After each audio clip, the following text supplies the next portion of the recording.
Hey there, welcome to today's video where we're going to tackle a common problem in data visualization. The problem we'll be addressing involves choosing between a bar plot and a histogram for displaying weekly counts. Let's dive into the solution for this particular problem.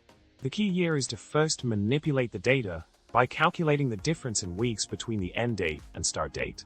This can be achieved using the difftime function with the units set to week. Next, we need to transform the data using the mutate function to calculate the week of admission based on the start date.